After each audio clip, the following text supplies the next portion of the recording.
चिराग पासवान के चचा पशुपति पारस के घर के बाहर चिराग पासवान के हामियों ने एहतजाज किया और पारस के खिलाफ नारे लगाए।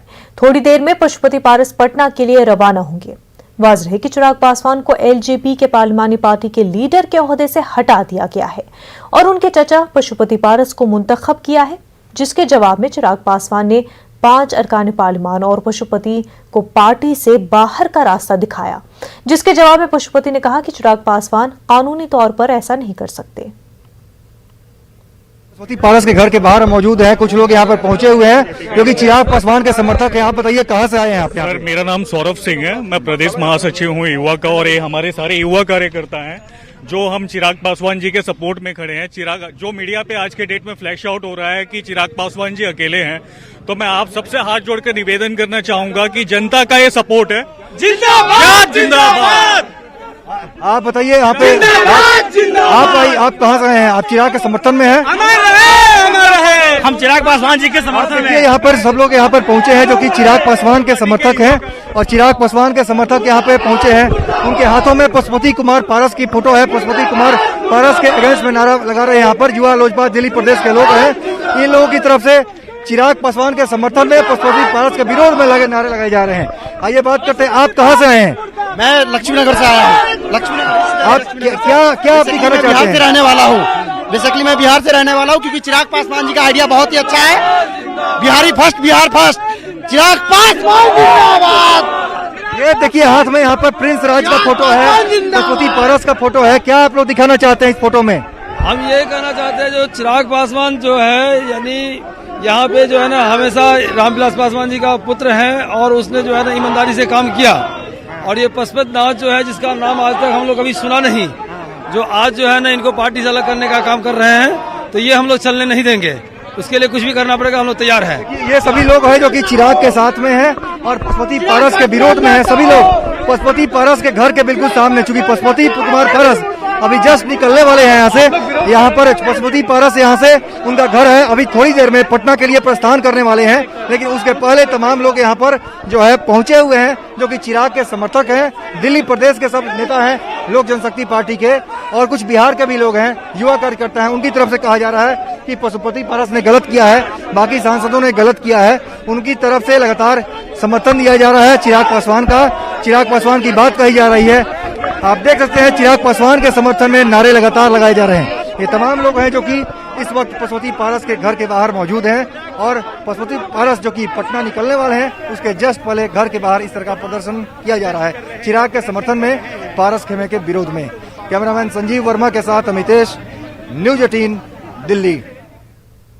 पेट्रोल डीजल के बढ़ते दामों पर मध्य प्रदेश वजीर खजाना जगदीश शेट्टी ने कहा है कि अगर महंगाई या पेट्रोल डीजल के दाम बढ़ रहे हैं तो उससे आने वाले पैसे का इस्तेमाल अवाम की भलाई के लिए ही किया जा रहा है। उन्होंने कहा कि हुकूमत अवाम के लिए स्कीमें लाती है और लोगों को फायदा पहुंचाती है। पेट्रोल डीजल वगैरह जो भी है, मुझे लगता है कि अलग अलग प्रदेश में अलग अलग स्थितियां होती है और सरकार आखिर ये सब टैक्स लेकर के विकास के काम में लगाती है। जन कल्याणकारी योजनाओं में गरीबों के लिए ही पैसा लगाया जाता है। मध्य प्रदेश की सरकार में भी मुख्यमंत्री जी ने अनेक योजनाएं बना रखी है और अभी इस कोरोना के संकट में माननीय मुख्यमंत्री जी ने कर्मचारियों के लिए भी जिनकी कोरोना से मृत्यु हुई है उनके अनुकंपा नियुक्ति के बारे में विचार किया, अनुग्रह राशि के बारे में कहा, ऐसे जो अनाथ बच्चे हो गए हैं उनके बारे में योजना बनाई। तो आखिर सरकार को चलाने के लिए, योजनाओं को चलाने के लिए कई बार सरकार को कड़े। आंध्र प्रदेश के जिला विशाखापट्टनम के कोयूर मंडल में माओइस्टों और पुलिस के दरमियान फायरिंग हुई। पुलिस की फायरिंग में 6 माओइस्ट हलाक हो गए हैं। इस इलाके में माओइस्टों के छुपे होने की इत्तला पर पुलिस ने सर्च ऑपरेशन किया। सर्च ऑपरेशन में शामिल पुलिस जवानों पर माओइस्टों ने फायरिंग की। पुलिस ने भी जवाबी कार्रवाई की। पुलिस की फायरिंग में 6 माओइस्ट हलाक हो गए हैं। जाए वाक़िब से पुलिस ने भारी मिक़दार में हथियार जब्त किया है। माओइस्ट के अहम लीडर के फरार होने की इत्तला के बाद पुलिस ने हेलीकॉप्टर की मदद लेते हुए सर्च ऑपरेशन जारी रखा है। टीआरएस पार्टी के रुकने पार्लियामेंट नामा नागेश्वर राव को ईडी ने नोटिस जारी किया है। 25 जून को ईडी के रूबरू हाजिर होने की नोटिस दी गई। टीआरएस रुकन पार्लियामेंट नामा नागेश्वर राव पर बैंक से हासिल करदा कर्ज में उलटफेर करने का इल्जाम है।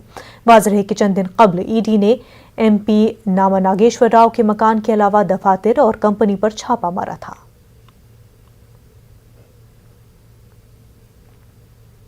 मुल्क में किसानों की हालत दिन ब दिन खराब होती जा रही है और उनके इस्तेसाल की खबरें भी कम नहीं हो रही है। अलीगढ़ में थाना इगलास की गेहूं मंडी में कई दिन से किसान अपना माल लेकर पहुंचा हुआ है, लेकिन गेहूं की तोल नहीं हो पा रही है। कई दिन से परेशान किसानों का सब्र आज जवाब दे गया और उन्होंने ट्रैक्टरों को सड़कों पर लगाकर जाम लगा दिया।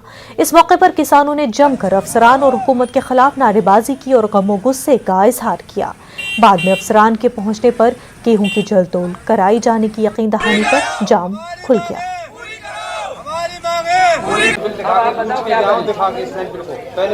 साहब 10 दिन से खड़े हैं यहाँ पे, ना तो यूँ कह रहे जी कि तुलेंगे, ना यूँ कह रहे तुलेंगे, ना तुले। शाम को आ रहा हूँ जी, अभी तुल जाएंगे। बारदानों ना है जी, यही पड़े वाई दिन से 10 दिन से ना नहाए ना रोटी खाई, और जो करे साहब भग जाओ। 15 कट्टा ही तुलेंगे आपको, 15 क्विंटल राशन तुलेगा 30 में।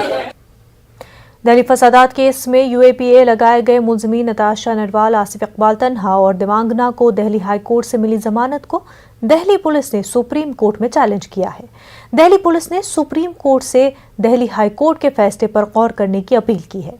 वाज़ेह है इन तीनों पर गुज़िश्ता साल सीएए एनआरसी मुखालिफ तहरीक के दौरान दिल्ली में फूट पड़े तशद्दुद के मास्टरमाइंड होने का इल्जाम है और उनकी गिरफ्तारी यूएपीए यानी अनलॉफुल एक्टिविटीज प्रिवेंशन एक्ट के तहत की गई थी, जिसे इंसदाद गैर कानूनी सरगर्मी एक्ट भी कहा जाता है।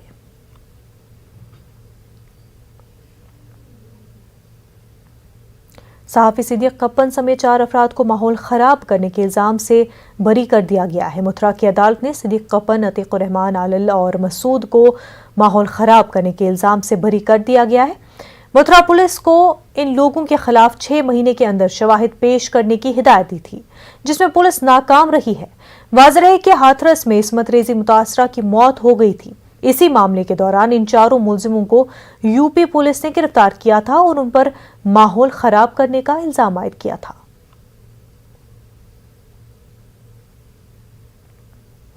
पाकिस्तानी मकबूजा कश्मीर के मुजफ्फराबाद शहर में नौजवानों ने पाकिस्तानी और मकबूजा कश्मीर की हुकूमत के खिलाफ एहतजाजी मुजाहरा किया। हुकूमत की जानिब से जॉब रेगुलराइजेशन एक्ट लागू करने पर नौजवान सड़कों पर उतर आए हैं। उन्होंने हुकूमत के खिलाफ एहतजाज करते हुए इसे काला कानून करार दिया है। उन्होंने इस कानून को फौरी तौर पर वापस लेने की मांग भी की है। एहतजाजियों का कहना है कि हुकूमत ओहदेदारों, मुशीरों और दीगर असर रसूख रखने वाले अफराद ने अपने करीबियों और बच्चों को आर्जी नौकरियां फराहम की है और अब इस कानून के जरिए उन्हें मुस्तकिल किया जा रहा है। एहतजाजियों का कहना है कि मकबूजा कश्मीर में नौजवानों के मुस्तकबिल के साथ खिलवाड़ किया जा रहा है। उन्होंने कहा कि मेरिट को बालाए ताक रखकर हुकूमत में बैठे लोग सिर्फ अपने बच्चों को नौकरियां और दीगर सहूलियात फराहम कर रहे हैं। उनका कहना है कि आला तालीम याफ्ता होने के बावजूद पाकिस्तानी मकबूजा कश्मीर के नौजवानों का मुस्तकबिल तारीख बनाया जा रहा है। उन्होंने हुकूमत पाकिस्तान से नौकरियों की मुस्तकिली से मुतल्लिक इस कानून को वापस लेने की मांग की है। हमने देखा कि 5 साल के दौरान इस नया हुकूमत ने नौजवानों को NTS के नाम पर नारे लगाते रहे, उनको धोखे और फरेब में रखा और आखिर पे हुआ क्या? हुआ यूं कि आपकी असेंबली में बैठे हुए ये असेंबली मेंबरान, आपकी हुकूमत में बैठे हुए ये वजीर, ये मशीर, इन्होंने अपने भांजों भतीजों को, अपने रिश्तेदारों को, अपने चमचों को भर्ती करते हुए आखिरी दिनों में एक ऐसा काला कानून लाया कि रियासत भर के पढ़े लिखे और अहल काबिल नौजवानों के हकूक पर डाका डाला। इस काले कानून को अदालत से भी खत्म करवाएंगे और रियासत का हर बशऊर शहरी अपने हक के लिए इस ज्यादती और जुल्म के खिलाफ खड़ा रहेगा। तो नाज़रीन, पेट्रोल डीजल के बढ़ते दामों पर मध्य प्रदेश वज़ीर खजाना जगदीश देवगौड़ा ने कहा कि अगर महंगाई या पेट्रोल और डीजल के दाम बढ़ रहे हैं तो उससे आने वाले पैसे का इस्तेमाल अवाम की भलाई के लिए ही किया जा रहा है। उन्होंने कहा कि हुकूमत अवाम के लिए स्कीमें लाती है और लोगों को फायदा पहुंचाती है। हमारे नुमाइंदे मेहताब आलम हमारे साथ जुड़ चुके हैं। मेहताब आलम, ये कहना कि अगर महंगाई बढ़ रही है, अगर दाम बढ़ रहे हैं तो क्या हुआ, हुकूमत भी तो स्कीमें ला रही है आवाम के लिए, ये कहां तक इस तरह के बयान सही है?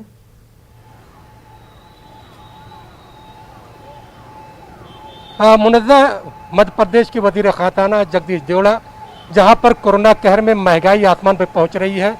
मध्य प्रदेश की बात करें, जहां पर पेट्रोल डीजल की कीमतों में आज भी इजाफा हुआ है और पिछले 42 दिनों की अगर बात करें तो इसमें इजाफा जो है, जहां पर 6 रुपये 40 पैसे पेट्रोल में, वहीं पर 7 रुपये जो है इसमें इजाफा हुआ है। जिसमें तमाम चीज़ों का एक जस्टिफिकेशन उन्होंने देने की कोशिश की है कि हुकूमत जो काम कर रही है, कड़े फैसले इसलिए लेने पड़ रहे हैं क्योंकि हुकूमत फलाही काम कर रही है। जैसे उन्होंने हवाला दिया कि मध्य प्रदेश हुकूमत जो है वो लोग जिनके जो बच्चे अपनों की सरपरस्ती से महरूम हो गए हैं उनके लिए जो है स्कीम बना रही है, और वो लोग जिनकी कोरोना में इंतकाल हो गया है उनको जो है जो मुलाजमत जो यहाँ पे अनुकंपा नियुक्ति देने की बात है उसके लिए इजाफी फंड की जो ज़रूरत होती है।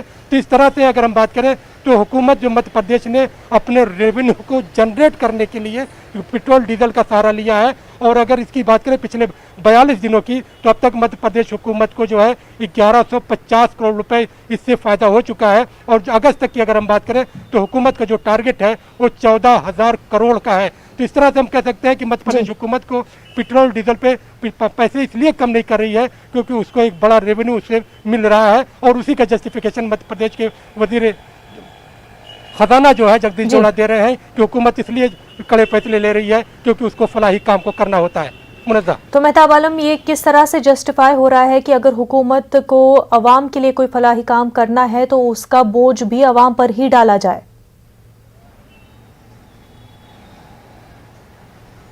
देखिए, यहाँ पर मुनज़्ज़ा एक बात को समझने की ज़रूरत है जी कि मध्य प्रदेश हुकूमत 1,20,000 करोड़ रुपए की कर्जदार है, और जब हुकूमत के ऊपर इतना कर्ज पहले से है तो हुकूमत को आप ये भी देख रही हैं कि पिछले 8 दिनों से मध्य प्रदेश में नर्सों की, पैरामेडिकल स्टाफ की हड़ताल जारी है। उससे पहले जूनियर डॉक्टरों की हड़ताल जारी हुई, उससे पहले जो है कॉन्ट्रैक्ट मुलाजमीन की हड़ताल जारी हुई। अब ये तमाम चीज़ें जो हो रही हैं, बार बार मुतालबात हो रहे हैं, इन मुतालबात को पूरा करने के लिए हुकूमत को इजाफी रकम की ज़रूरत है, और ये जस्टिफिकेशन जो दिया जा रहा है उस पर कांग्रेस ने और कम्युनिस्ट पार्टी ने तनकीद का निशाना बनाया है कि ये जस्टिफिकेशन किसी भी तरीके से कबूल नहीं किया जा सकता है। हुकूमत को फलाही काम करना तो रेवेन्यू जनरेट करने के दूसरे तरीके हैं, उस पर फोकस करना चाहिए। अब कोरोना कहर में जहाँ पर आवाम माली मुश्किलात के शिकार है वहाँ पर जो है पेट्रोल और डीजल की कीमतों में इतना इजाफा करना ठीक नहीं है, और फिर पेट्रोल डीजल की कीमतों में अगर इजाफा होता है तो ट्रांसपोर्टेशन जो होता है, वो तमाम चीज़ें जो ट्रांसपोर्ट की जाती हैं उसकी कीमतों में खुद ब खुद इजाफा हो जाता है। जहाँ पर 6 महीने पहले की अगर हम दाल की बात करें, वहाँ पर जहाँ पर 80 रुपये किलो तुअर दाल थी, अब वो भोपाल में 160 रुपये किलो बिक रही है। इसी तरह से तेल की कीमतों की बात करें, जहाँ पर किलो जो है 80 रुपये या 90 रुपये थे, अब 130-140 रुपये बिक रहे हैं। तो ट्रांसपोर्टेशन सिर्फ पेट्रोल डीजल की जो कीमतों में 6-7 रुपये जो इजाफा हुआ है उसको मत देखिए, उससे ट्रांसपोर्टेशन पर जो फर्क पड़ रहा है, खुर्दनी अशिया पर जो महंगी हो रही है उस पर भी नज़र रखने की ज़रूरत है। यकीनी तौर पर हुकूमतों का काम फलाही कामों का अंजाम देना है, हुकूमतें इसीलिए कायम की जाती हैं, लेकिन इस तरह से एक जगह पर बढ़ाकर दूसरी जगह पर करना, इसके लिए और भी रिसोर्सेज पैदा करने की ज़रूरत है। हुकूमत पर उस पर काम करना चाहिए।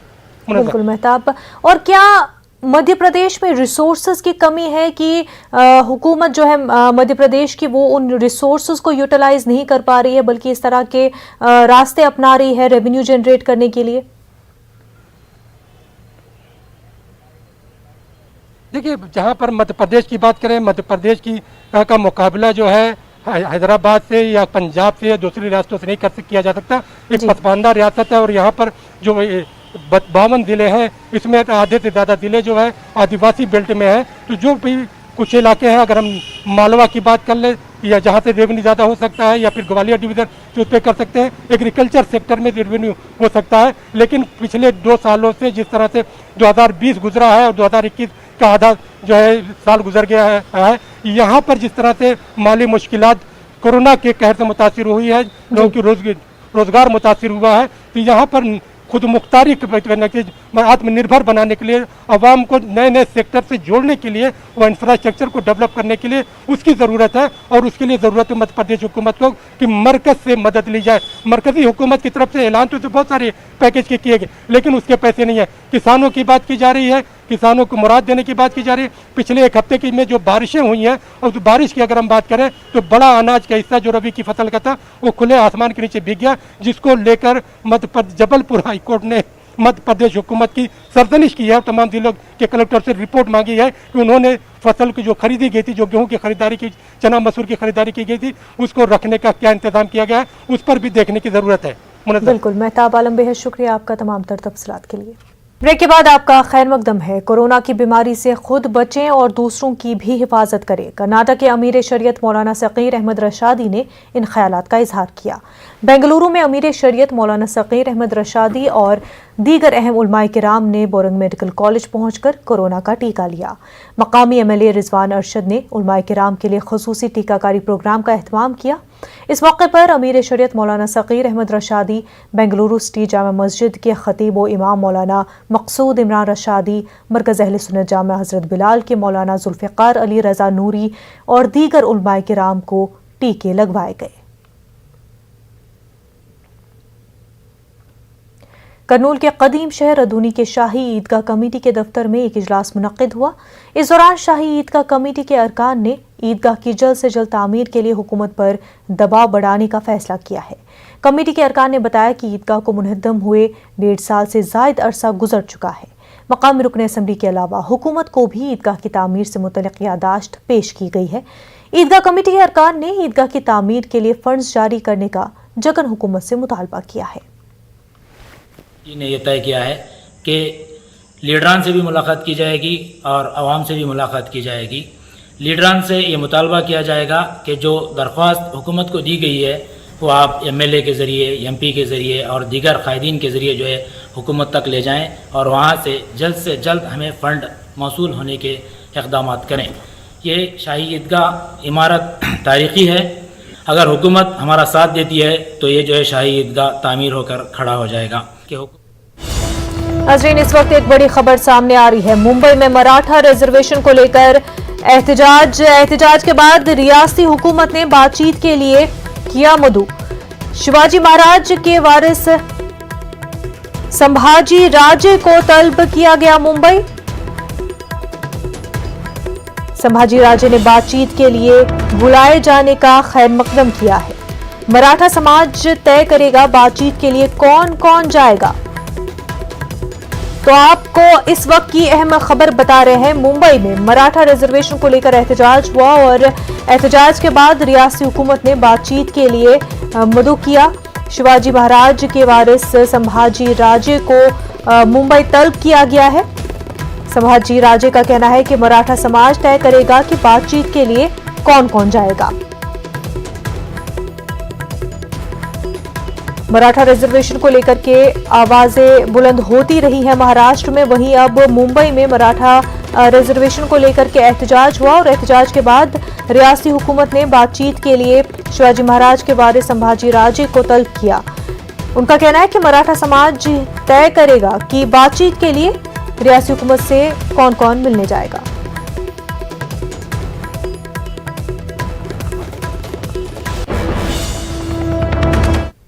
आगे बढ़ते हैं। आज से मुल्क भर में महकमे आसार कदीमा के ज़ेर निगरानी यादगारों को सयाहों के लिए खोल दिया गया है। तकरीबन 61 दिन के बाद अब सयाह ताजमहल का भी दीदार कर रहे हैं। ताजमहल के अंदर कोविड प्रोटोकॉल के तहत ही एंट्री दी जा रही है। अब सिर्फ 650 सयाह ही एक मौके पर ताजमहल का दीदार कर सकेंगे। जैसे जैसे सयाह बाहर आते जाएंगे, सयाहों को ताजमहल में एंट्री दी जाएगी। दुनिया की सबसे खूबसूरत इमारत ताजमहल का अब आप दीदार कर सकते हैं। लंबे वक्त के अंतराल के बाद ताजमहल के दरवाजे खुल गए हैं। ठीक पीछे आप देख सकते हैं ताजमहल का पश्चिमी गेट है और ये अब तक 61 दिन तक ताजमहल का दरवाजा था, बंद था, लेकिन अब ये दरवाजा खुल गया है। तमाम दर्शक यहाँ आ रहे हैं। पीछे आप तस्वीरों में देख सकते हैं तमाम पर्यटक यहाँ ताजमहल का दीदार करने के लिए पहुँच रहे हैं। दूर दराज से ताजमहल का दीदार करने के लोग पहुँचते हैं। आप बताइए सर, ताजमहल देखने आए क्या? हाँ। और ताजमहल बंद था अब तक, क्या कहना है, कितना बड़ा लंबा अंतर करना पड़ा आप लोगों को? तो कोरोना के हिसाब से बंद था ना, इसलिए क्या बोले, कोरोना था बंद रहा, अच्छा हुआ, पब्लिक घर पे रहे, सुरक्षित रहे। कब से आप इंतजार कर रहे थे कि ताजमहल देखा जाए? हम तो बहुत दिनों से इंतजार कर रहे थे कि ताजमहल खुल जाए, मगर ये पोजीशन ऐसी थी, इसलिए क्या करें, हमारे हाथ में कुछ नहीं है ना। तमाम लोग जो है लंबे वक्त से इंतजार कर रहे थे किसी तरह से ताजमहल का दीदार किया जाए। दरअसल ताजमहल के इतिहास में ताजमहल 4 बार बंद हुआ है। जब इंडिया पाकिस्तान का युद्ध हुआ था तब ताजमहल को बंद किया गया था, एक बार बाढ़ आई थी तब ताजमहल को बंद किया गया, तीसरी बार जब लॉकडाउन हुआ, पहला लॉकडाउन हुआ, तब ताजमहल को तकरीबन 166 दिन ताजमहल को बंद करना पड़ा। अब आकर 61 दिन ताजमहल बंद रहा है और ताजमहल के दरवाजे अब आकर खुल गए हैं और तमाम लोग ताजमहल का दीदार करने के लिए पहुंच रहे हैं। आरिफ खान, न्यूज़ 18, आगरा। कोरोना वबा के दौरान बाहमी इमदाद और इन्हिसार का जज्बा मुस्तहकम हुआ है। मुल्क इस वबा से मुत्तहिद होकर मुकाबला कर रहा है। टीकाकारी के ऐलान के बाद हम बेहतर ताउन करें जिसे हम कोरोना को मात देने की जानिब कदम बढ़ा सकें। नेटवर्क 18 इस मुहिम में हर कदम पर आपके साथ रहेगा। जब तक सभी महफूज नहीं होते तब तक कोई भी महफूज नहीं होगा। इसी सोच की बुनियाद पर हमारी मुहिम संजीवनी का मकसद ये यकीनी बनाना है कि वैक्सीन पाना सभी हिंदुस्तानियों का हक है।